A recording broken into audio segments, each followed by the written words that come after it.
वक्रतुंड महाकाय सूर्यकोटि समप्रभ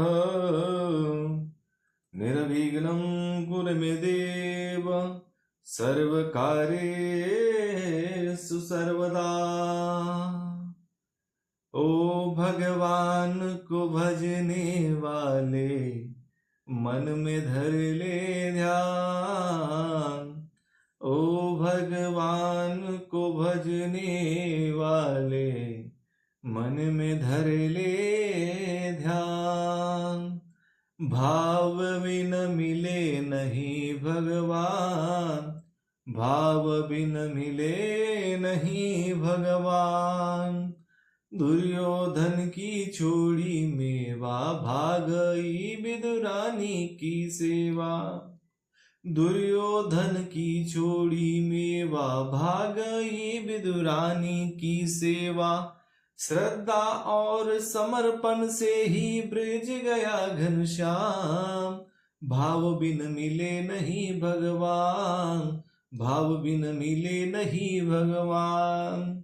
झूठे फल शबरी के खाए, राम ने रुच रुच भोग लगाए। झूठे फल शबरी के खाए, राम ने रुच रुच भोग लगाए। जो ढूंढे उसको मिल जाए, कहते वेद पुराण। भाव बिन मिले नहीं भगवान, भाव बिन मिले नहीं भगवान। ध्रुव प्रहलाद सुदामा मीरा, नरसिंह भगत मिटाई पीड़ा। ध्रुव प्रहलाद सुदामा मीरा, नरसिंह भगत मिटाई पीड़ा। भूल गए मोहन ठकुराई, बन गए थे गढ़वान। भाव बिन मिले नहीं भगवान, भाव बिन मिले नहीं भगवान। भाव बिना ना भक्ति सुहावे, बिना गुरु के ज्ञान न आवे।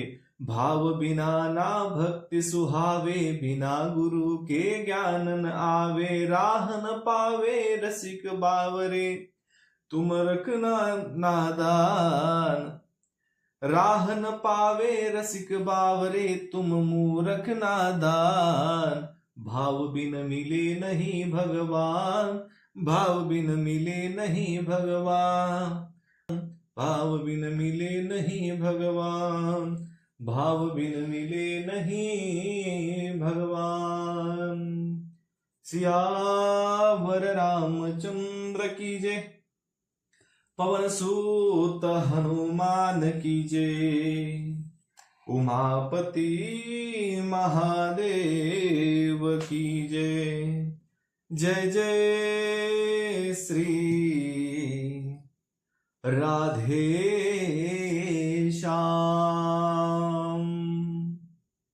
पिछले भाग में हमने राजा पुरंजन का शिकार खेलने वन में जाना और रानी का कुपित होना, यह कथा अपने हरि उद्योग इस चैनल के माध्यम से सुना। अब इस भाग में हम पुरंजन पुरी पर चंडवेग की चढ़ाई तथा काल कन्या का चरित्र, यह कथा अपने हरि उद्योग इस चैनल के माध्यम से सुन रहे हैं। तो आइए कथा में प्रवेश करते हैं। श्री नारद जी कहते हैं महाराज,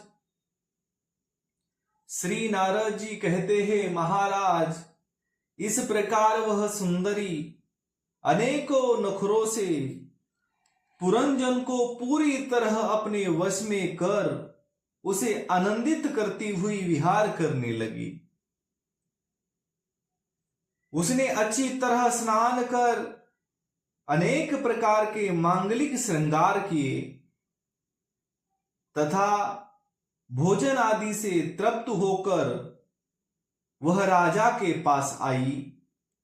राजा ने उस मनोहर मुख वाली राजमहिषी का सादर अभिनंदन किया। पुरंजनी ने राजा का आलिंगन किया और राजा ने उसे गले लगाया।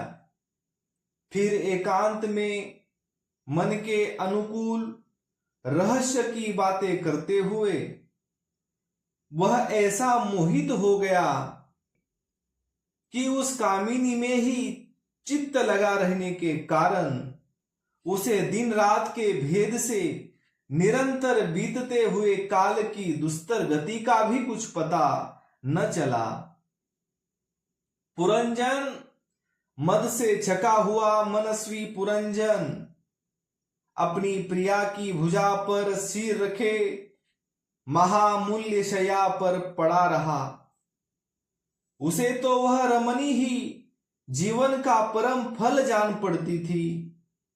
अज्ञान से आवृत्त हो जाने के कारण उसे आत्मा अथवा परमात्मा का कोई ज्ञान न रहा। राजन, इस प्रकार कामातुर चित्त से उसके साथ विहार करते करते राजा पुरंजन की जवानी आधे क्षण के समान बीत गई।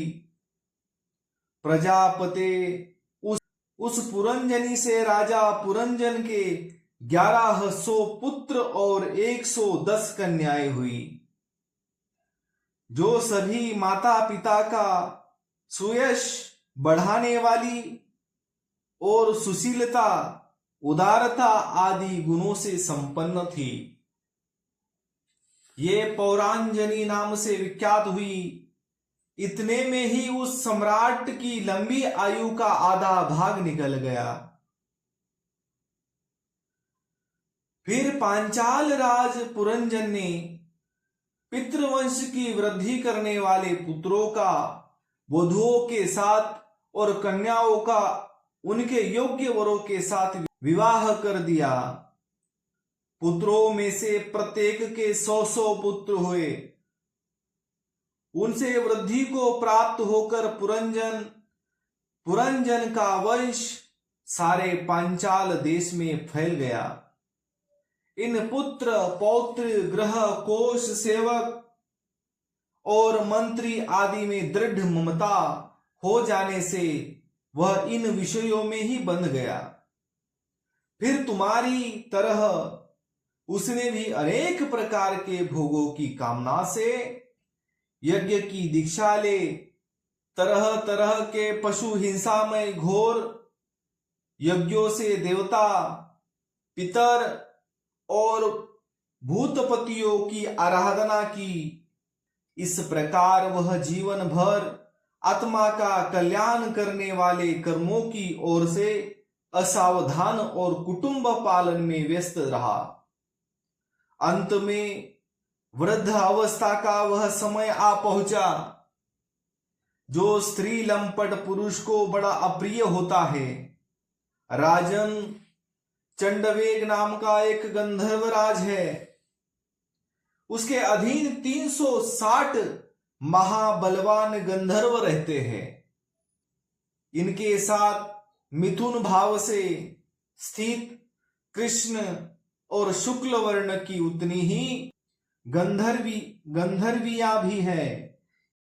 ये बारी बारी से चक्कर लगाकर भोग विलास की सामग्रियों से भरी पूरी नगरी को लूटती रहती है। गंधर्वराज चंडवेग के उन अनुचरों ने जब राजा पुरंजन का नगर लूटना आरंभ किया, तब उन्हें 5 फन के सर्प प्रजागर ने रोका। यह पुरंजनपुरी की चौकसी करने वाला महाबलवान सर्प 100 वर्ष तक अकेला ही उन 720 गंधर्वियों से युद्ध करता रहा। बहुत से वीरों के साथ अकेले ही युद्ध करने के कारण अपने एकमात्र संबंधी प्रजा घर को बलहीन हुआ देख राजा पुरंजन को अपने राष्ट्र और नगर में रहने वाले अन्य बांधवों के सहित बड़ी चिंता हुई। वह इतने दिनों तक पांचाल देश के उस नगर में अपने दूतों द्वारा लाए हुए कर को लेकर विषय भोग में मस्त रहता था। स्त्री के वशभूत रहने के कारण इस अवश्यंभावी भय का उसे पता ही न चला। महर्षि मन त्रिलोकी में भटकती रही। इन्हीं दिनों काल की एक कन्या वर की खोज में त्रिलोकी में भटकती रही। फिर भी उसे किसी ने स्वीकार नहीं किया। वह काल कन्या जरा बड़ी भाग्यहीना थी, इसीलिए लोग उसे दुर्भागा कहते थे। एक बार राजर्षि पूर ने पिता को अपना यौवन देने के लिए अपनी ही इच्छा से उसे वर लिया था। इससे प्रसन्न होकर उसने उन्हें राज्य प्राप्ति का वर दिया था। एक दिन मैं ब्रह्मलोक से पृथ्वी पर आया तो वह घूमती घूमती मुझे भी मिल गई। तब मुझे नैष्ठिक ब्रह्मचारी जानकर भी कामातुर होने के कारण उसने वरना चाहा। मैंने उसकी प्रार्थना स्वीकार नहीं की। इस पर उसने अत्यंत कुपित होकर मुझे यह शाप दिया कि तुमने मेरी प्रार्थना स्वीकार नहीं की, अतः तुम एक स्थान पर अधिक देर न ठहर सकोगे। तब मेरी ओर से निराश होकर उस कन्या ने मेरी संपत्ति से यवनराज भय के पास जाकर उसका पति रूप से वर्ण किया और कहा, वीरवर, आप यवनों में श्रेष्ठ हैं। मैं आपसे प्रेम करती हूं और पति बनाना चाहती हूं। आपके प्रति किया हुआ जीवों का संकल्प कभी विफल नहीं होता।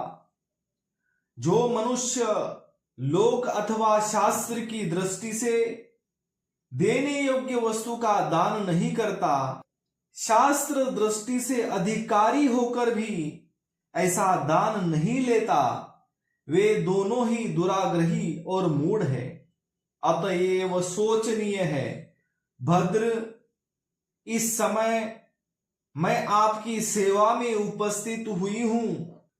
आप मुझे स्वीकार करके अनुग्रहित कीजिए। पुरुष का सबसे बड़ा धर्म दीनों पर दया करना होता है। काल कन्या की बात सुनकर यवनराज ने विधाता का एक गुप्त कार्य कराने की इच्छा से मुस्कुराते हुए उससे कहा, मैंने योग दृष्टि से देखकर तेरे लिए एक पति निश्चित किया है। तू सबका अनिष्ट करने वाली है, इसीलिए किसी को भी अच्छी नहीं लगती और इसी से लोग तुझे स्वीकार नहीं करते। अतः इस कर्म जनित लोगों को तू अलक्षित होकर बलात् भोग, तू मेरी सेना लेकर जा। इसकी सहायता से तू सारी प्रजा का नाश करने में समर्थ होगी। कोई भी तेरा सामना न कर सकेगा। ये प्रजावार नाम का मेरा भाई है और तू मेरी बहन बन जा। तुम दोनों के साथ मैं अव्यक्त गति से भयंकर सेना लेकर सारे लोकों में विचरूंगा। तो आज के लिए इतना ही। कर्पूर गौरम करुणावतारम संसार सारम भुजगेन्द्रहारम सदा वसंतम हृदयारविंदे भवं भवानी सहितं नमामि। सियावर रामचंद्र की जय, पवन सूत हनुमान की जय, उमापति महादेव की जय। जय जय श्री राधे श्याम। शेष चर्चा अगले भाग में।